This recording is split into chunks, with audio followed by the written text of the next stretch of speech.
Hello, everyone. This is Dr. Alex Albina with Love University, and we're back. We're at the Los Angeles Times Book Festival at USC. We've been having a great day. It started very rainy. Now it's got sunny. Aspen here was scheduled earlier, but then the rain got in the way, but you're back. Yes. So I have here a very interesting guest, Aspen Jacobsen, a very beautiful young lady who's also very talented. She's an 18-year-old award-winning Americana-folk singer, songwriter. She plays multiple instruments. She's here at USC studying also music. She began busking as a prodigy at age 9, playing the ukulele, it sounds like. And she now juggles festival slots, and she has albums and all this other stuff going on. Welcome to the show. It's good to see you. Yeah, thanks for having me. So you're a multi-talented young lady. Now, when I hear the word busking, I wasn't sure what that meant. Is that singing for people in the public? Yeah, so I grew up in Michigan, and Ann Arbor, my grandfather has this tailoring store there, and there's something called like the Ann Arbor Arts Summer Festival, and it's this huge event. It was like my favorite place growing up, and there's just tons of people, kind of like what we're seeing now, I guess. Yes. And I would just park up in front of my grandpa's shop, and I'd just like play with my ukulele, no amplifiers or anything, and then right. Yeah. So people give you money? Is that and then, I mean, I made enough from 3 days of doing that to buy my first guitar. Wow, and okay, interesting. It was really nice to not be able to rely on any outside sources, just like between me, the music, and be able to make enough money to learn learn music. It's really cool because I heard the word busking. I've seen some videos where I think it's Miley Cyrus. She disguises herself. Those are so funny. Have you seen that? Yeah. And then Jimmy Fallon, and then they take it off. And then other people, I guess, actually make a living doing that, right? They sing in the subway or something. Yes. And that's how they start out. And then you later on.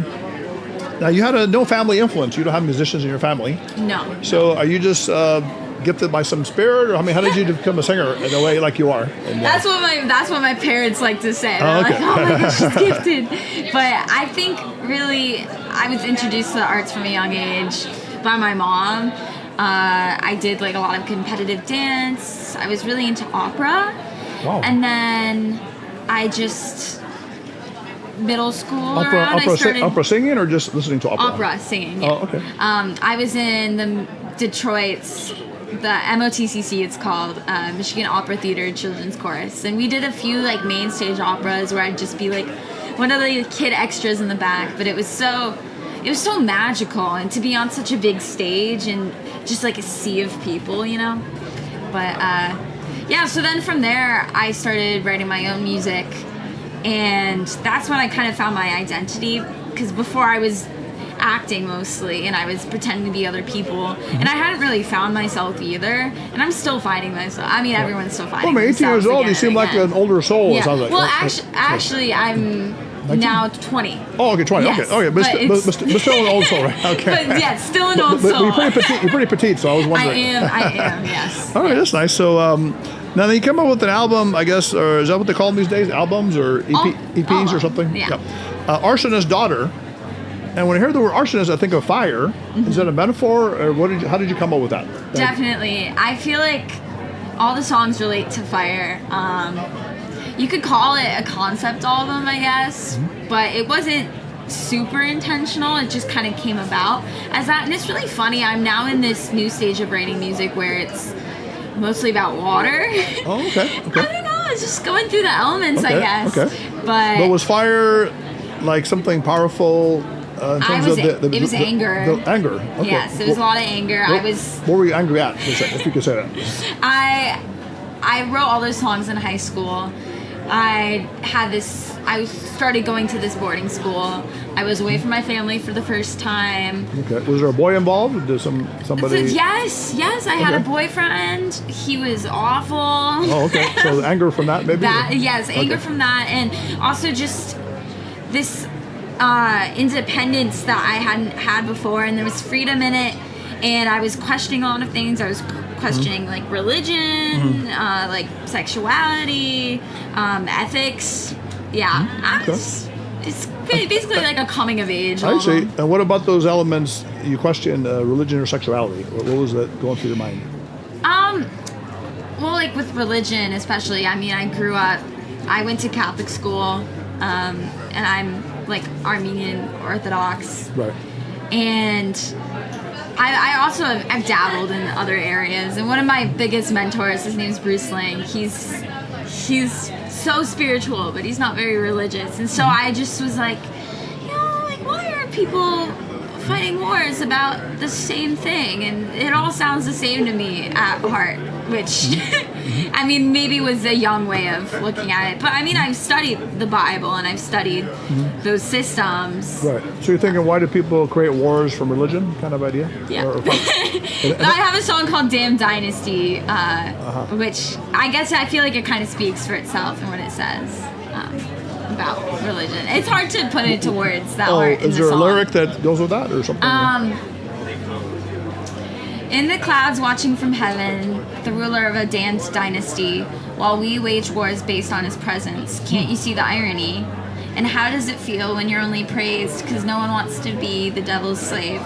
We're all broken, but only some can be saved. Wow, that's very nice. And you wrote that? Yes, Nice. that was Okay. junior year. That's very nice. A lot of feelings. Junior year in high school. Yes. Wow. Yes. So you have kind of a meaningful conception about your words. You put something into it.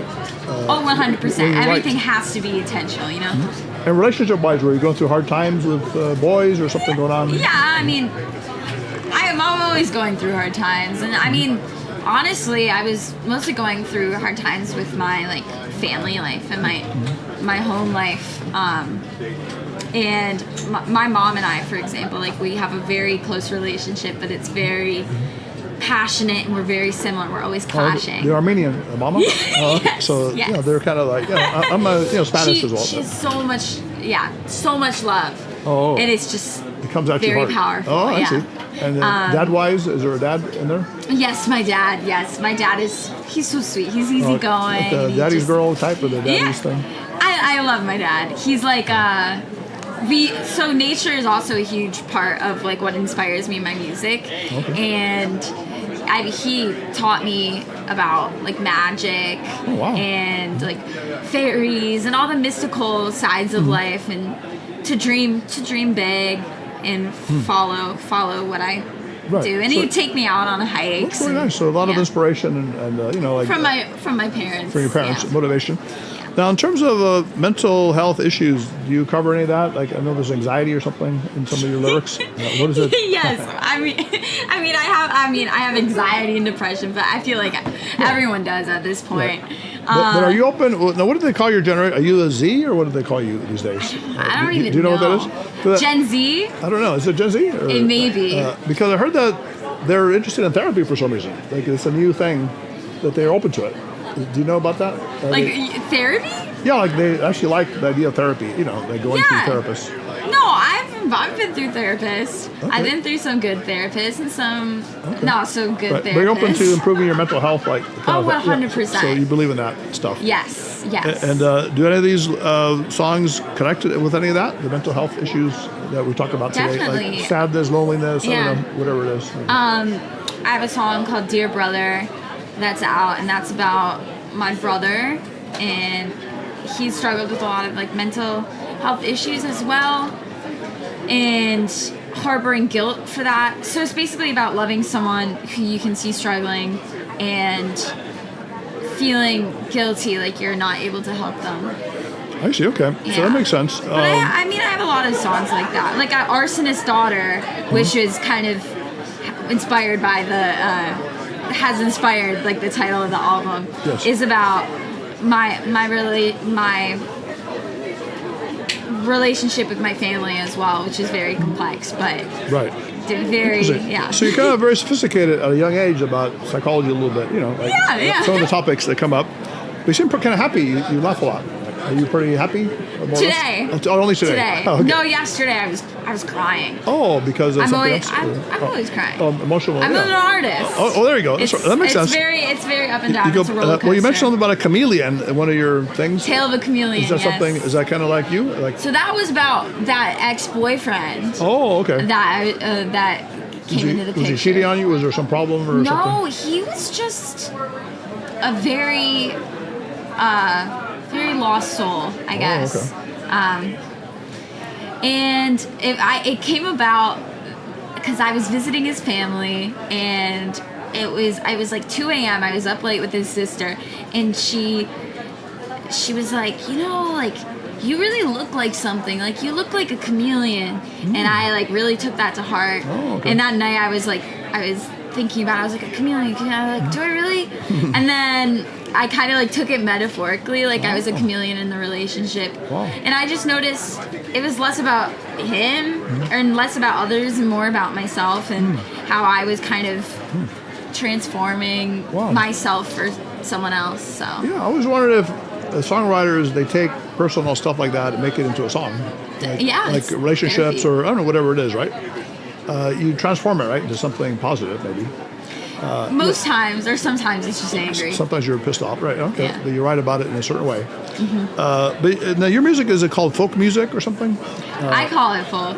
What is it, like soft guitar or something, or harmonicas, or what is it that you play? Not harmonicas, really. Ukulele is like a little guitar, no? Yeah, I don't really play ukulele anymore. I mostly do acoustic guitar and mandolin. Those are the instruments that I personally play. But I mean, I have a full band that I just played with earlier, and the definition of folk, you know, people always think of like the very like soft guitar, like coffee house style. Right. But I mean, like, think about Bob Dylan, you know, and everyone's going electric and stuff. And I mean, I'm more for that, like pushing the future of folk music, pushing the tradition, because I'm not a traditionalist. I really respect tradition, but I want to push it forward and make my own. Right. Using the things I have access to right now. Okay, so folk music, you mentioned Bob Dylan, that movie that came out, right? Yeah. Is that one of the guys you like for this field? Yeah, he's good. I think my biggest, I'd say Joni Mitchell is my biggest inspiration. Joni Mitchell, okay. James Taylor. Oh yeah, that's good stuff. Used to be like my big inspiration for guitar. Paul Simon is amazing. And what I like about Paul Simon and Joni Mitchell is that they're constantly changing. They have like different eras, and they, you know, they dive into jazz, they dive into rhythms, and they're just educated musicians, and you can hear it in their music. They're always searching for more. What would you say is your mission statement? I mean, or, you know, if you have that, I don't know if you have it yet, but what is your passion driving you toward doing in life in general? Make people feel something and spark change. But also, you can just let people be too. So. Well, it sounds like a little bit of everything, right? Yeah, I guess. I think it's just. Yes. I just. At the end of the day, I want to be heard and I want to be seen, and so many people do. And my best way to do that and channel that is through music. We say you want them to feel something. It could be either good or bad. Can be both sides of it. I'm happy if someone's crying, because it's like it's a release, you know. They're affected. You know, we say catharsis in psychology. Have you taken psychology yet? Psychology 1? No, I haven't. You probably should, actually. Yeah, that would be very good, because a lot of what your stuff is talking about psychological impact. And how you can affect people, you know, through their emotions. And also empathy, you know, the term empathy. Yes. Where you put yourself in someone's shoes, right? And feel as they feel. So I think that's powerful in what you're saying, right? Because are you a feeling person, would you say? Oh, yeah. Okay. Definitely empath. Empath, all right. I wrote a book, Love Types, actually, which talks about, in relationships, the personality types, Myers-Briggs. Some people are more feelers, they go by their heart. Some are more thinkers, they go by their head. So you're a feeler for sure. Definitely. Are you more of a imaginative or practical personality? Would you say, like, if you had a lot of money, I don't know, $10 million, what would you do with it? I'd say more imaginative. Well, so what would you do with $10 million? Yes, all right, so let's say. I'd actually selfishly focus on my next album and do all the things I wanted. And then I'd probably set like $2 million aside for me, and then the rest I would probably find the things that I really want to be remembered by and dive like wholeheartedly into them using that money. Like a charity or some activity or something? Yes, but I wouldn't want to say a specific charity. I'd have to do like more. I just have to do a lot of thinking on that. Okay. So my analysis, you'd be a meaning seeker personality, which is, like I said, intuitive and feeling. like empath. Yeah. Do you get more energy from your own thoughts or other people? Where do you gather energy? I'd say other people, but I'm happy alone too. Like I'm happy just sitting alone. Right. I may be happiest sitting alone. Okay, so that would be kind of internal. Yeah, artists are sometimes. I'm a writer, but I can be all day writing, and then I'm comfortable. But then I go out and talk to people. But then I get tired. I need to take a hot tub and recharge. Oh, I definitely get tired. So you're the same way. Okay, so that's internal. Now, if you're invited, let's say, to, I don't know, Hawaii tomorrow, but you have something planned, would you go or would you need to plan? Oh, I would definitely go. Are you spontaneous like that? Yes, 100%. Oh, okay. Because some people would have to structure their schedule and you're not. No. Are you a little messy, disorganized, and late? Definitely not. I'm very particular. Uh-huh. But I will say, no, I don't. I'm late to some things that I don't put priority on in school. Okay. But right, because that could be. I call it the idealistic philosopher. This personality type. There's 16 of them, but that's only 2% of the population. They're very rare, and they want to create a mission in life. Their values are very important to them. Mm-hmm. Are you spiritual at all? Yes. What's is it something Christian or something else? No, not Christian. It's hard to explain. I mean, I believe in chakras and believe in. So spiritual overall, natural spiritual. Yes. Kind of my own little spiritual. I have rituals. I think somebody gave me this thing here, this pin. I know. I was just looking at that aggressive optimism. You like that? It's just why aggressive though? Well, she went through trauma. This lady, she was in this tragedy, but she's doing well. Wow. Yeah, they mowed her over. You remember this is before your time, but there was an old guy that ran over 50 people and killed 10 of them because he wasn't looking. Was this recent? No, this was years ago. Oh, okay. And she went through this whole issue with it, and now she's positive about it. She was there. She was there. Yeah, she was there. Oh my God. Did you interview her? Yeah, she was. Yeah, I interviewed wow. her. Yeah, so she went through a lot of people. I call it transform pain to power. Mm-hmm. And Love University, our motto is to love yourself, others, and a higher nature. And that's part of it. It sounds like you've been through maybe some pain in life, but you are doing a great job, right, to transform it. Yeah. And before I go, can you do something for us, a little song or sing something? Sure. I wish I had brought my guitar now. Oh, I know. A cappella maybe, but okay, I'll do a little something. I'll do a little Joni Mitchell song that I sang earlier. Sure. Both Sides Now. Rose and flows of angel hair and ice cream castles in the air and feathered canyons everywhere. I looked at clouds that way, but now they only block the sun. They rain and snow on everyone, and all the things I could have done, the clouds got in my way. Oh, I've looked at clouds from all sides now, from up and down, and still somehow it's cloud illusions I recall. I really don't know clouds at all. Wow, hey, beautiful. Both sides now, huh? That's incredible. Yeah, is there a little something from your album that you know? Sure. Just a couple lines would be. It's just. When I'm not alone, I set houses on fire. If loved ones inside, between the ashes and the embers, I wish I was smoke and could slip right through your fingers. Beautiful, very nice. All right, very nice. Arsonist Daughter. All right, nice. It sounds so soft, but it's arsenic, right? Yeah. Well, it's been a pleasure having you on today, Aspen, and it's a beautiful name, by the way. I guess I think of Colorado, right, or something. After the tree, mostly. Oh, the tree. Okay. So, I like what you're doing. You're in a sense doing what we do. You're spreading love in a way, or emotion. Yeah. Through a vehicle, right, which is called music. Mm-hmm. And you have a lot of passion inside you, I can see. You're kind of an old soul, right? Because you're starting at a certain age. Some of the great virtuosos, right? The Mozarts and Beethovens, and others, they start, kind of a gift, right? It comes to them. But you want to spread the gift to others. Oh, yeah. And make, something happen in the world. So it's been a pleasure having you on board. Thank you for coming. Where can people hear more about you? Do you have a website or something? Yes, aspenjacobsen.com. Aspen Jacobsen on all streaming platforms as well. Okay, Aspen, A-S-P-E-N, Jacobsen. Spell that for us? Jacobsen. S-E-N, Jacobsen. This is very beautiful. And you probably have more in store for us, right? More music and more things. Yes, definitely. So again, Love University students, this is a great example of having what we call don, which means gifts from something higher. Don divino, gift from God.